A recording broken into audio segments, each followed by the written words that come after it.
ทำไมเราถึงต้องจัดกระดูกแล้วจัดกระดูกเนี่ยมันมีข้อห้ามข้อควรระวังอย่างไรแล้วมันจะทำได้ด้วยตัวเองได้แบบไหนใช้ตัวนะนั่งชิดตัวเก้าอี้ไปเลยนะครับแล้วเอาจุดที่เราต้องการจัดเนี่ยนับ1 ถึง 10สลับซ้ายขวานะครั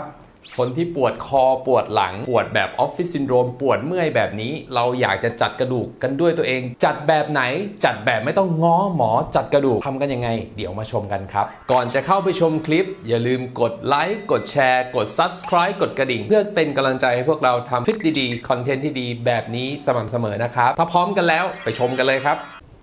บสวัสดีครับกลับมาพบกับรายการกายภาพง่ายๆกับบัณฑิตนะครับวันนี้เป็นคลิปที่มีความสำคัญอย่างหนึ่งนะครับก็คือเราจะเห็นไวรัลคลิปการจัดกระดูกที่ไปจัดตามร้านไคโรแพคเตอร์หรือว่าร้านต่างๆหรือคลินิกต่างๆมาแล้วเยอะมากเลยนะครับแต่ว่าทราบกันไหมครับว่าทำไมเราถึงต้องจัดกระดูกแล้วจัดกระดูกเนี่ยมันมีข้อห้ามข้อควรระวังอย่างไรแล้วมันจะทำได้ด้วยตัวเองได้แบบไหนวันนี้ผมจะมาสอนวิธีการจัดกระดูกแบบง่ายๆด้วยตัวเองครับแล้วก็ข้อห้ามข้อควรระวังสำหรับการจัดกระดูกด้วยนะมันจะต้องระวังอะไรแล้วห้ามทำในกรณีแบบไหนโอเคไหมมาชมกันครับหลักของการจัดกระดูกคืออะไรในทางกายภาพบำบัดนะครับการจัดกระดูกทางกายภาพบำบัดเลยนะหรือทางออโถทางระบบกระดูกและกล้ามเนื้อนี่แหละก็คือการที่เราเนี่ยไปทำให้เกิดการเปิดของข้อต่อที่บริเวณกระดูกนะครับโดยเน้นไปที่กระดูกสันหลังนะจริงๆข้อต่อเนี่ยข้อมือนิ้วมืออะไรพวกนี้ก็มีข้อต่อนะแต่ส่วนใหญ่เนี่ยเราจะไปเน้นกันที่กระดูกสันหลังเพราะว่าอะไรเพราะว่ามันเป็นจุดส่วนรวมของเส้นประสาทใช่ไหมแต่ว่าหลักการในการจัดเพื่อจะให้มันตรงให้อะไรเนี่ย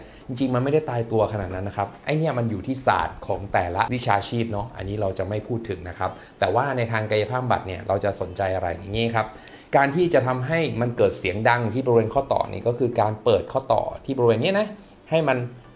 เปิดออกนะจากกระดูกสันหลังเปิดออกปุ๊บมันจะปล่อยแก๊สออกมาจากข้อนะพอปล่อยแก๊สมันจะดังป๊อปแป๊กอะไรแบบนั้นนะแล้วเราก็จะรู้สึกว่ามันสบายแล้วกล้ามเนื้อที่อยู่รอบๆของข้อต่อบริเวณนั้นนะมันจะผ่อนคลายครับคือตัวนี้มันจะทำให้กล้ามเนื้อผ่อนคลายได้เร็วนะครับนี่คือข้อดีของเขาแต่ว่ามันจะเป็นแค่ immediate effect หมายถึงว่ามันจะเป็นแค่ครั้งคราวเนี่ยประมาณสักชั่วโมง2 ชั่วโมงอาการจะกลับมาตึงใหม่ได้หรือว่าอาจจะผ่านไปวัน2 วันก็จะกลับมาตึงใหม่ได้ถ้าเราไม่รู้จักการออกกำลังกายหรือการดูแลตัวเองพวกนี้นะครับซึ่งเทคนิคในการจัดกระดูกที่จะทำให้เกิดเสียงนี่จริงๆเขาจะพูดไปถึงเกรดแรงที่ให้นะครับเขาจะเรียกเป็นเกรดนะเกรดคือ1 2 3 4 5มี5เกรดถ้าเกรด5คือจะเป็นแรงที่แบบเอ็นเล้งและสุดท้ายแล้วก็มีเสียงดังตรงนั้นแต่ว่าเกรดของการให้จริงๆไม่จำเป็นต้องไปถึงเกรด5ก็ได้เราค่อยๆขยับข้อต่อพวกนี้ก็ได้ผลเช่นเดียวกันแล้วก็มีงานวิจัยออกมาหลากหลายเหมือนกันว่าถ้าทำแค่เราขยับข้อต่อเนี่ยมันก็ได้ผลในการลดอาการปวดที่บริเวณข้อต่อได้ดีเหมือนกันอันนี้ก็เป็นข้อดีในการจัดกระดูกอีกแบบหนึ่งนะครับที่ไม่ต้องมีเสียงดั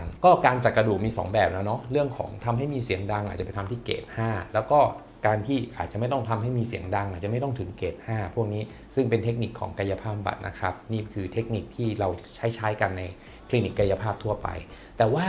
ข้อห้ามข้อควรระวังนะครับข้อห้ามข้อควรระวังมีอะไรบ้างเราต้องมาชมกันเหมือนกันนะครับสำหรับข้อห้ามข้อที่1นะครับก็คือการจัดกระดูกบริเวณที่มีเส้นเลือดอยู่เยอะเนี่ยมันจะทำให้เกิดอันตรายทำให้เกิดผลเสียมากกว่าผลดีเช่นการจัดกระดูกที่บริเวณต้นคอเนี่ยมันจะมีหลอดเลือดสำคัญที่ไปเลี้ยงสมองใช่ไหมการที่เราจะไปทำการจัดกระดูกเนี่ยเราต้องมั่นใจว่าคนไข้ไม่มีปัญหาเรื่องหลอดเลือดอยู่แล้วโดยเราจะต้องมีการรีเช็คก่อนนะโดยวิธีการตรวจแบบ VBI ซึ่งผมเคยสอนแล้วเนาะวิธีการตรวจหลอดเลือดที่มันไหลขึ้นสมองเนี่ยมันโอเคไหมถ้าใครสงสัยก็ไปหาดูในคลิปของเราได้นะครับแล้วอันที่2นะครับก็คือเรื่องของการกดทับของเส้นประสาทครับถ้าเผื่อบริเวณที่เราต้องการจัดกระดูกเนี่ยมันมีการกดทับของเส้นประสาทอยู่การจัดกระดูกพวกนี้อาจจะทำให้การกดทับของเส้นประสาทเกิดมากขึ้นดังนั้นต้องระมัดระวังนะครับต่อไปอันที่3ครับก็คือการจัดกระดูกในบริเวณที่มีกระดูกสันหลังหักนะถ้ามีกระดูกสันหลังหักแตกยุบพวกนี้ถ้าเผื่อเราไปจัดกระดูกมันจะทำให้ความไม่แข็งแรงของกระดูกสันหลังเนี่ยมันเป็นมากขึ้นและอาจจะทำให้มีอาการแย่ลงได้ด้วยนะครับและข้อ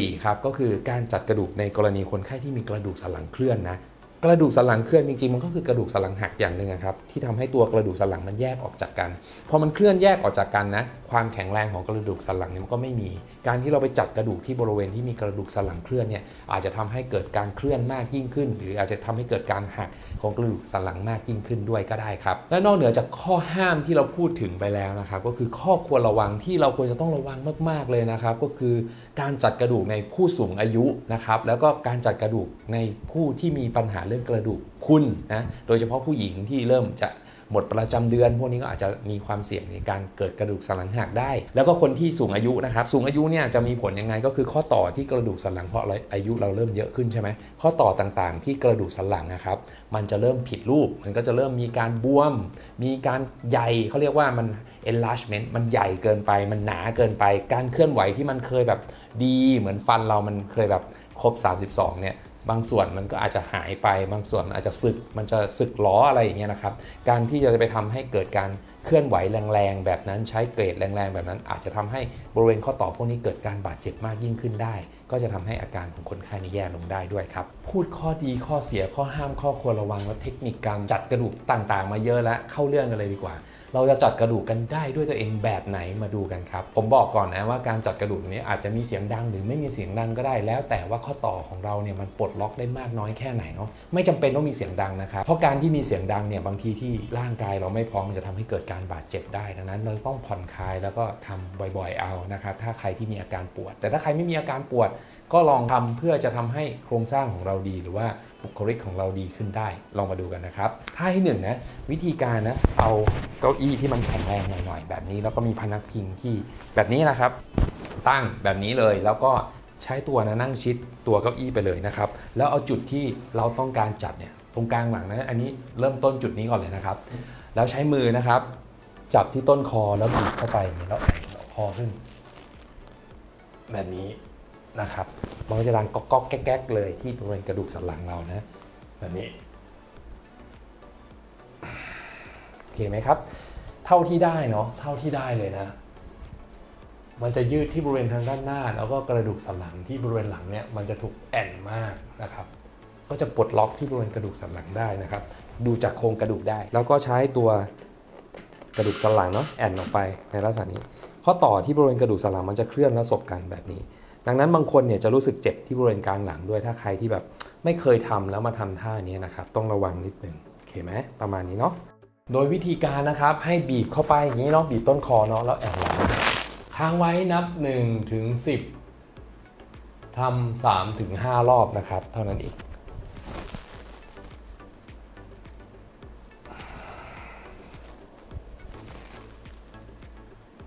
ท่าพวกนี้จะช่วยลดอาการหลังค่อมไหล่ห่อได้ดีเลยนะครับถ้าใครฝึกบ่อยๆนะครับวันหนึ่งทำแค่รอบหนึ่งตอนเย็นก็พอแล้วท่าที่2นะครับจะเป็นท่าดัดที่บริเวณกระดูกสันหลังอีกเหมือนเคยเลยนะก็คือวิธีการนะใช้มือนะครับไขว้หลังในลักษณะนี้เลยนะครับใครที่เป็นไหล่ติดจะทำยากนิดหนึ่งนะใช้มือนะครับวางไปที่กลางหลังแบบนี้แล้วก็แอนหลังแล้วก็กดหลังเข้าไปในลักษณะนี้ครับแล้วแอนแบบนี้นะครับแล้วเราค่อยๆเลื่อนทีละระดับของกระดูกสันหลังนะแบบนี้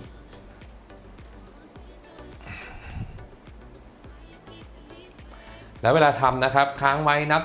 1-5 ทำ 3-5 รอบนะครับที่ละระดับ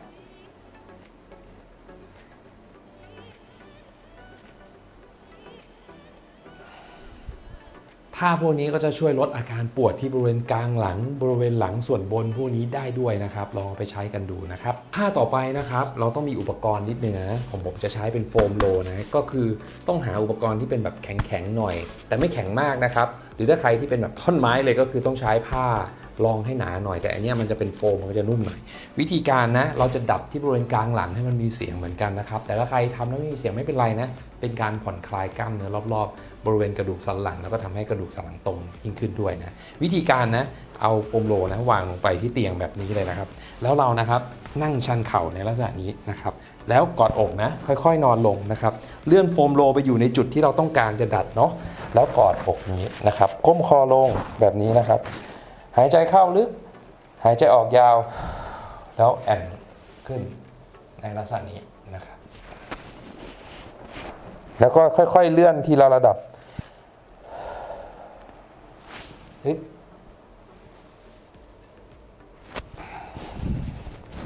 พยายามกอด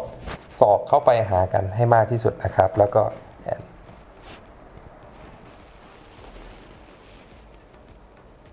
เราก็จะไล่แต่ละเลเวลแต่ละระดับของกระดูกสันหลังได้ดีนะครับค่อยๆไล่ไปนะ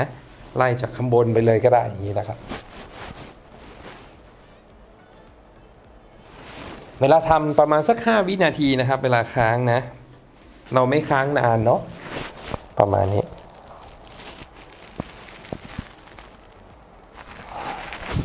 แบบนี้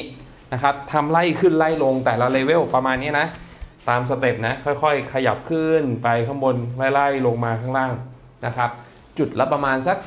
รอบถึง2รอบนะครับแล้วก็ค่อยๆไล่ทีละระดับพวกนี้ก็จะทำให้ตัวข้อต่อที่บริเวณกระดูกสันหลังเนี่ยมันคลายและปลดล็อกได้ท่าต่อไปสำหรับคนที่ปวดหลังส่วนล่างเลยนะครับท่านี้ดีมากเลยนะครับวิธีการไม่ยากครับให้ลงไปนอนนะครับถ้านอนนะนอนขึ้นมาในลักษณะนี้นะครับอาจจะต้องหาเตียงที่มันสูงกว่าพื้นนิดหนึ่งนะไม่ใช่นอนกับพื้นเลยมันจะยากหน่อยนะท่านี้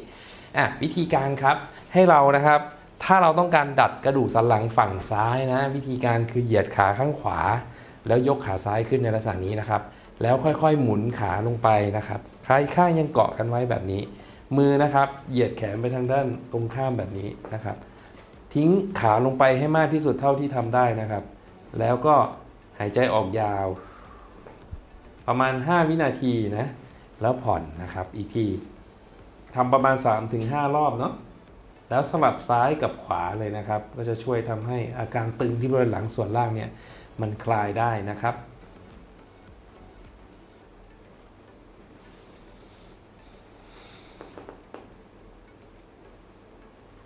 ลองเปลี่ยนข้างดูนะวิธีการนะเหมือนกันชันเข่าแล้วก็เอามือด้านตรงข้ามนะครับจับขาแล้วก็เหยียดแขนไปด้านนี้ก็จะดังก๊อบแก๊บก๊อบแก๊บที่บริเวณหลังส่วนล่างนะค้างไว้นะครับยืดค้างแล้วผ่อนนะครับ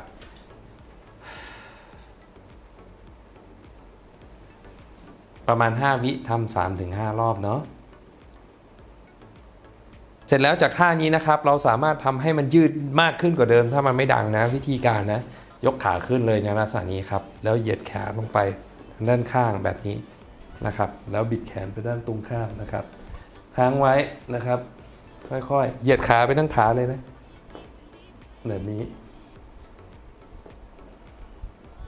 แล้วก็โยกไปแบบนี้ได้นะครับใช้การกดเป็นจังหวะแบบนี้ก็จะคลายที่บริเวณหลังส่วนล่างได้ทั้งซ้ายและขวานะครับต่อมาเราจะเพิ่มแรงไปที่กระดูกสันหลังให้มากขึ้นแล้วก็บิดมากขึ้นนะครับอาจจะทำให้เกิดการดังที่บริเวณหลังส่วนล่างก็ได้นะครับวิธีการเราก็จะใช้ขา2ข้างเลยมาดูวิธีนะเหมือนเดิมเลยนอนชันเข่าแบบนี้นะครับแล้วชันเข่ายกขาขึ้นแบบนี้ตั้งฉาก90-90เนาะไปทีละข้างก่อนนะครับไปด้านตรงข้ามก่อนนะด้านขวาก่อนผ่อนนะครับค้างไว้นับ1 ถึง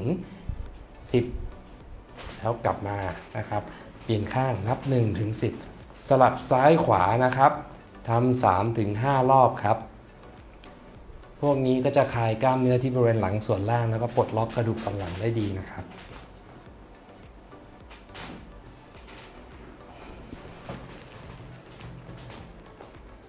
ท่าสุดท้ายท่านี้ท่าฮิตเลยนะครับมาดูนะวิธีการไม่ยากเหยียดขาไปในลักษณะนี้นะครับแล้วก็นั่งเหยียดขายาวแบบนี้เนาะใช้ขาข้างตรงข้ามนะครับข้างซ้ายนะไขว้แบบนี้ก่อนแล้วใช้มือข้างซ้ายนะครับ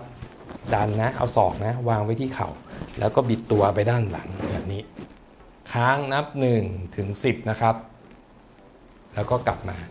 ทำสัก3 เซตนะ3 เซตแล้วค่อยสลับข้างพวกนี้ก็จะปลดล็อกหลังส่วนล่างได้ดีเหมือนกันนะครับหายใจออกยาวๆนะเวลายืดนะครับถ้ามือเราขยับไปมากขึ้นได้ถ้าพอยืดแล้วกล้ามเนื้อมันคลายจะขยับได้มากขึ้นก็บิดมากขึ้นเลย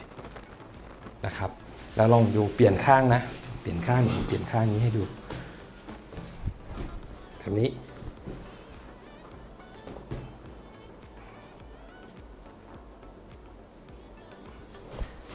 อันนี้แบบง่ายๆเนาะใครที่ปวดหลังก็ทำได้นะครับแต่ว่าถ้าปวดล้าวลงขาอย่าเพิ่งทำถ้าปวดเมื่อยที่บริเวณหลังทำได้เลยค้างไว้10 วิดีกว่าแล้วทำสัก 3-5 ครั้งก็พอนะครับแบบนี้โอเคไหมลองทำดูนะไม่ยากนะครับถ้าใครที่แบบว่าตัวอ่อนๆหน่อยทำแป๊บเดียวมันก็ดังก๊อบแก๊บก๊อบแก๊บไปหมดแล้ว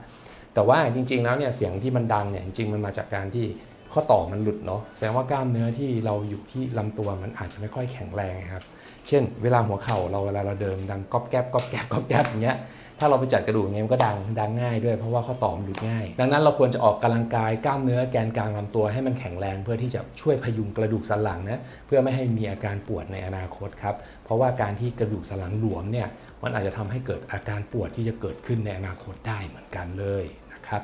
เป็นยังไงกันบ้างครับจบกันไปแล้วนะครับวิธีการจัดกระดูกด้วยตัวเองเนาะดูวิธีการทำให้ถูกต้องนะแล้วก็ดูข้อห้ามข้อควรระวังด้วยนะครับแล้วการเอาไปใช้มันจะปลอดภัยมากยิ่งขึ้นครับใครที่ทำแล้วเป็นยังไงอย่าลืมเล่าให้ฟังใต้คอมเมนต์ข้างล่างด้วยนะครับหรือใครมีวิธีแบบไหนก็ลองเล่ากันมาข้างล่างเทคนิคที่สอนในวันนี้เน้นเฉพาะกระดูกสันหลังเลยนะจริงๆยังมีข้อต่อส่วนอื่นๆซึ่งจริงๆอาจจะไม่จำเป็นต้องทำด้วยซ้ำก็ได้นะแต่ว่าถ้าใครที่อยากได้ก็คอมเมนต์ไว้แล้วกันวันหลังผมจะมาสอนให้นะครับที่บริเวณไหนจุดไหนที่อยากให้มันดังหรือว่าทำแล้วให้มันผ่อนคลายแบบไหน